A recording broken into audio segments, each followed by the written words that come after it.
comes from right understanding. इसलिए ये बहुत आवश्यक है कि हम साथ मिलकर ऐसा रोड मैप बनाएं जिससे एआई का सही इम्पैक्ट दिखे। और सही इम्पैक्ट तभी आता है जब हम सही समय पर सही नीयत से सही निर्णय लेते हैं। फ्रेंड्स, कोविड ग्लोबल पैंडेमिक के समय दुनिया ने देखा है कि जब हम एक दूसरे के साथ खड़े होते हैं तो असंभव भी संभव हो जाता है। वैक्सीन विकास से लेकर सप्लाई चेन तक, डेटा साझा करने से लेकर जीवन बचाने तक सहयोग ने ही समाधान दिया। टेक्नोलॉजी कैसे मानवता की सेवा का माध्यम बन सकता है, ये हमने भारत में कोविड काल में देखा है।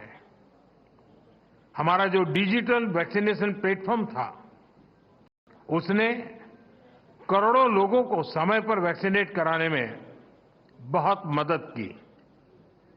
हमारे यूपीआई ने उन मुश्किल परिस्थितियों में भी ये सुनिश्चित किया कि लोग आसानी से ऑनलाइन ट्रांजैक्शन करते रहे। यूपीआई ने भारत में डिजिटल डिवाइड को दूर करने में भी बहुत बड़ी भूमिका निभाई है। बीते वर्षों में भारत ने एक वाइब्रेंट डिजिटल पब्लिक इंफ्रास्ट्रक्चर बनाया है। हम इसे दुनिया के साथ भी शेयर कर रहे हैं, क्योंकि हमारे लिए टेक्नोलॉजी पावर का नहीं बल्कि सेवा का माध्यम है। पावर नहीं, एम्पावर करना। एआई की दिशा भी ऐसी होनी चाहिए जिससे पूरी मानवता का कल्याण हो। फ्रेंड्स, अतीत में टेक्नोलॉजी ने डिवीजन क्रिएट किए, लेकिन वर्तमान में एआई टेक्नोलॉजी सबके लिए सुलभ हो, सबकी पहुंच में हो, यह हमारा लक्ष्य होना चाहिए। इसलिए आज जब हम एआई के फ्यूचर पर चर्चा कर रहे हैं तो हमें ग्लोबल साउथ की आकांक्षाओं और प्राथमिकताओं को भी एआई गवर्नेंस के केंद्र में रखना होगा। एक्सेलेंसीज, युग चाहे कोई भी रहा हो, एथिक्स हमेशा ही चर्चा के केंद्र में रहा है।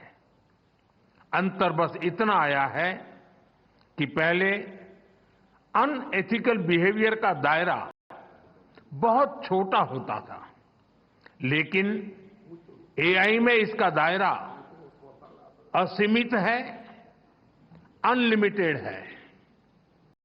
इसलिए एआई के लिए हमें एथिकल बिहेवियर और नॉर्म्स का दायरा भी असीमित बनाना होगा।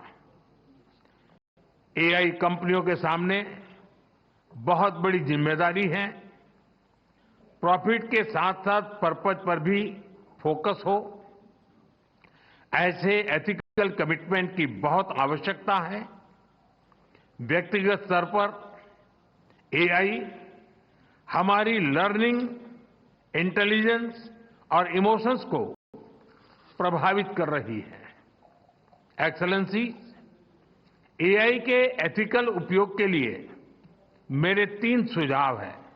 फर्स्ट, डेटा सॉवरेनिटी को रिस्पेक्ट करते हुए एआई ट्रेनिंग के लिए एक डेटा फ्रेमवर्क बने। जैसे एआई में कहा जाता है, गार्बेज इन, गार्बेज आउट। अगर डेटा सुरक्षित, संतुलित, विश्वसनीय नहीं होगा तो आउटपुट भी भरोसेमंद नहीं होगा। इसलिए ग्लोबल ट्रस्टेड डेटा फ्रेमवर्क जरूरी है। सेकंड, एआई प्लेटफॉर्म अपने सेफ्टी रूल्स बहुत क्लियर और ट्रांसपेरेंट रखे। हमें ब्लैक बॉक्स के बदले ग्लास बॉक्स अप्रोच चाहिए, जहां सेफ्टी रूल्स देखे और वेरीफाई किए जा सके। तब अकाउंटेबिलिटी भी क्लियर होगी और बिजनेस में एथिकल बिहेवियर को भी बूस्ट मिलेगा। थर्ड, एआई रिसर्च में पेपर क्लिप प्रॉब्लम का उदाहरण दिया जाता है। अगर किसी मशीन को सिर्फ पेपर क्लिप बनाने का लक्ष्य दे दिया जाए तो वह उसका एक काम के लिए दुनिया के सारे रिसोर्सेज को दांव पर लगाकर भी वही काम करती रहेगी। इसलिए एआई को क्लियर ह्यूमन वैल्यूज और गाइडेंस की जरूरत है। टेक्नोलॉजी पावरफुल है, लेकिन डायरेक्शन हमेशा मानव ही तय करेगा। फ्रेंड, आर्टिफिशियल इंटेलिजेंस एआई की ग्लोबल जर्नी में एस्पिरेशनल इंडिया एआई की बड़ी भूमिका है और अपने इस दायित्व को समझते हुए भारत आज बड़े कदम उठा रहा है। अपने एआई मिशन के माध्यम से आज भारत में 38,000 जीपीएस मौजूद हैं और अगले 6 महीनों में हम 24,000 जीपीयूज और लगाने जा रहे हैं।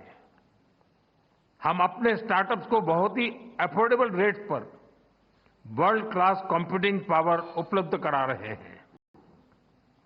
हमने एक एआई कोष भी बनाया है।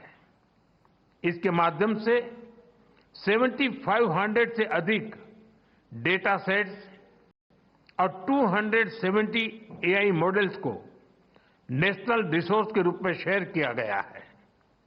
फ्रेंड्स, एआई को लेकर भारत की दिशा स्पष्ट है, भारत का विचार स्पष्ट है। एआई पूरी मानवता की भलाई के लिए एक शेयर्ड रिसोर्स है। हमें मिलकर ऐसा एआई फ्यूचर बनाना होगा जो इनोवेशन को आगे बढ़ाए, इंक्लूजन को मजबूत करें और ह्यूमन वैल्यूज का समावेश करके आगे बढ़े। जब टेक्नोलॉजी और ह्यूमन ट्रस्ट साथ साथ चलेंगे